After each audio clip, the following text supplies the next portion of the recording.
Para quem é a carta de Efésios, e aí você também pode, claro, trazer qual é a linha que o autor defende, mas de maneira geral, para quem é essa carta?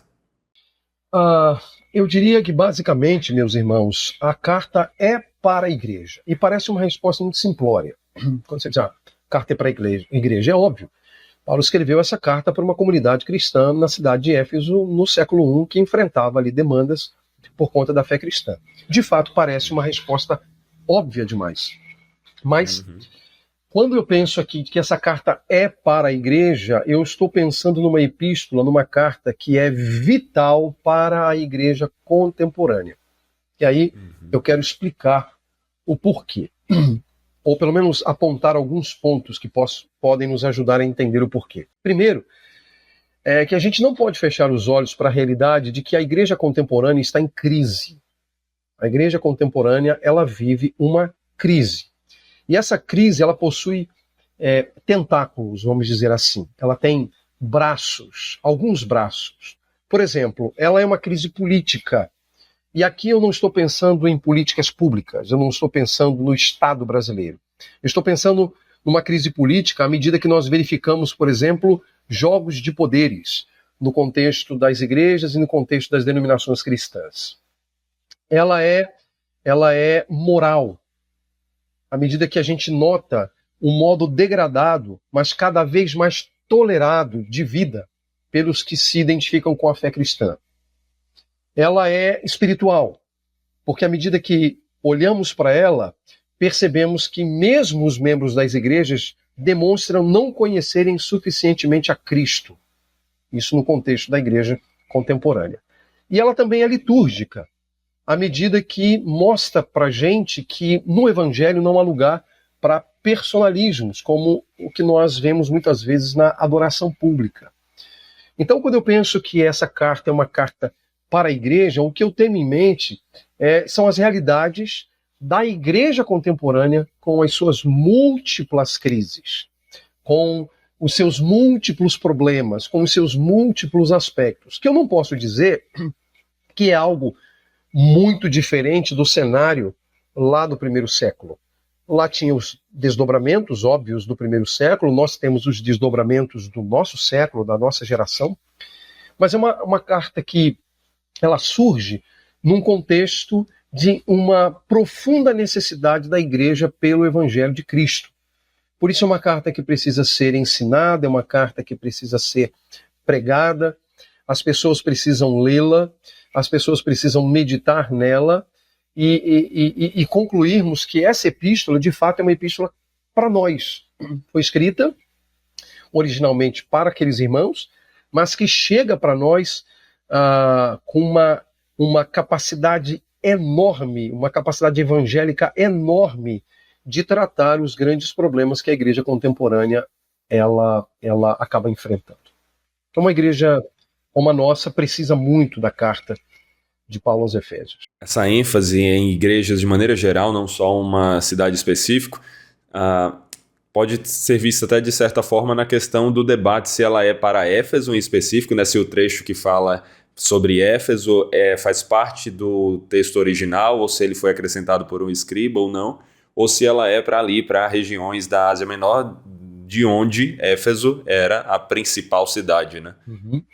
Esse é um debate antigo, né, e que foi acentuado principalmente com as descobertas aí de manuscritos bíblicos, né, manuscritos do Novo Testamento, especificamente da carta aos Efésios. A verdade é que, de fato, alguns manuscritos antigos possuem ali uma espécie de lacuna no lugar em que aparece a expressão em Éfeso, né, dentro do contexto. Alguns chegam a dizer, inclusive, que essa carta ela poderia ter sido originalmente escrita para os laodicenses, né, para a igreja de Laodiceia. Bom, nós vamos ter que lidar com essas incertezas, porque realmente não é tão simples de você estabelecer uma precisão sobre essa questão, mas o fato é que mesmo que ela fosse uma espécie de epístola circular e que procurasse, vamos dizer assim, atender as demandas de outras igrejas em outras localidades, essas localidades que têm sido propostas, como por exemplo a própria igreja de Laodiceia, ela era uma cidade muito próxima ali de Éfeso. E eu lembro que numa numa conversa que nós tivemos tempos atrás sobre as 7 igrejas da Ásia, né? Onde nós vamos encontrar, inclusive, essas duas igrejas, Éfeso e Laodiceia. Eu lembro que a gente conversou um pouco sobre aquela rota que parece que João respeita no momento de endereçar, né? Na ordem que aparece ali nos capítulos 2 e 3 de Apocalipse, parece que ele respeita uma rota que havia, uma rota natural que havia da primeira cidade, que era Éfeso, até a última cidade dessa lista. E se isso, de fato, pode ser confirmado, então seria perfeitamente natural que a carta escrita por Paulo aos Efésios tivesse grande valor e importância para as igrejas circunvizinhas, incluindo, obviamente, igrejas como a de Laodiceia. De fato, esse debate está em andamento, embora me pareça que as últimas décadas parece que elas conseguiram, vamos dizer assim, diminuir os efeitos desse debate no contexto acadêmico, de maneira que hoje existe uma perspectiva que praticamente se estabelece ali a cidade de Éfeso como sendo a cidade destinatária a qual Paulo dirige, de fato, essa carta.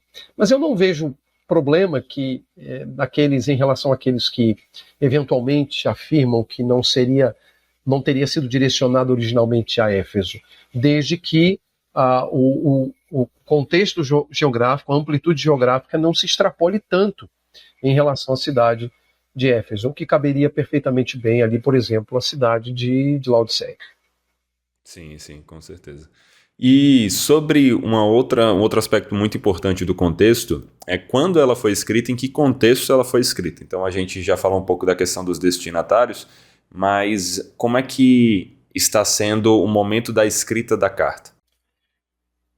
Bom, uma questão que é importante sempre que a gente lida com datação, seja do Novo Testamento ou mesmo do Antigo Testamento, a gente nunca consegue trabalhar com precisão, né? A gente não tem como datar com precisão as obras das Escrituras e estabelecer, portanto, uma data específica. Os autores bíblicos, eles também não se preocuparam em deixar esses registros, né, com a data ali estabelecida, o que resolveria muitas questões para nós, mas também não foi ali uma coisa pensada por eles e não era parte do hábito epistolar também, né? Não era parte do hábito epistolar. É claro que a gente pode, à luz de testemunhos históricos e também do próprio texto, né, das evidências internas do próprio texto e as evidências externas trazidas aí pela história, chegar a algumas conclusões. E é isso, basicamente, que os estudiosos do Novo Testamento têm feito quando lidam com essa questão de datação e, no nosso caso agora, mais especificamente, com a carta aos Efésios. Bom, eu diria que a boa parte do debate sobre o momento em que Paulo escreveu essa epístola vai depender de uma série de fatores, né, que passam, inclusive, pelos debates sobre a autoria paulina, porque há na história uma discussão sobre uma hipótese de que Paulo não teria sido o autor da carta aos Efésios, o que também parece ser um argumento que perdeu força ao longo da história, e sobretudo hoje, em pleno século XXI, não há realmente qualquer nome de peso dentro dos estudos acadêmicos que vá levantar a hipótese de que Paulo não seja realmente o autor da Epístola aos Efésios. E quando a gente analisa as propostas de datas para a Epístola aos Efésios, ou para a composição da Epístola aos Efésios, a gente vai perceber que, basicamente, os especialistas transitam entre o ano 55 e o ano 62, 63, ali do primeiro século. Então, segunda metade da sexta década, da sexta década do primeiro século, ou primeira metade da sétima década do primeiro século. Consequentemente, esse momento, pelo testemunho histórico, seria talvez a última década de vida do apóstolo Paulo. Ele teria morrido ali na primeira metade da década de 70, da década de 60 ali, né? Entre os anos talvez 64, 65, ele teria sido então morto, né, por uma determinação do próprio Império Romano.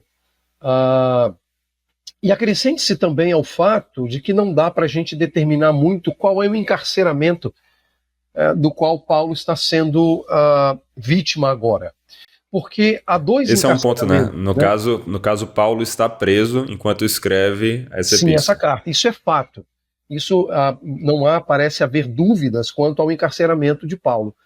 A dúvida é qual seria esse encarceramento, porque existe um encarceramento que aponta ali para a segunda metade da década de 50 ali, 57, 58, que teria sido em Cesareia. Ele teria ficado um tempo em Cesareia, e existe o encarceramento em Roma, que foi, de fato, o último encarceramento e que, vamos dizer assim, desencadeou a execução dele, que, vamos dizer assim, executou ali aquilo que o Império Romano havia determinado quanto a ele. Então, esses elementos todos precisam ser levados em consideração. O que é que, predominantemente, os autores do Novo Testamento, eles defendem? E essa também é a posição do Harold Hoehner. Eles vão defender a ideia de que essa carta ela foi escrita no encarceramento que Paulo está vivendo em Roma, portanto é o último encarceramento, onde ele será executado. E a data que normalmente se propõe, embora não haja unanimidade, a data que se propõe seria os anos talvez ali 61 ou 62. Seria a data, portanto, em que Paulo teria escrito esta carta e, passado algum tempo, talvez 1, 2, no máximo 3 anos, Paulo então seria executado. Certo é que, após a carta aos Efésios, Paulo também escreveu outras epístolas, outras cartas, né? Inclusive é dito que aquelas cartas pastorais, seguindo a ordem de 1 Timóteo, Tito e 2 Timóteo, teriam sido as últimas 3 epístolas escritas por Paulo, e isso ali já no momento final mesmo, derradeiro, da própria vida de Paulo. Então, aparentemente, a gente tem aqui essa data da primeira metade do século, da sexta década, da década de 60, do primeiro século, em que Paulo teria, de fato, escrito essa carta.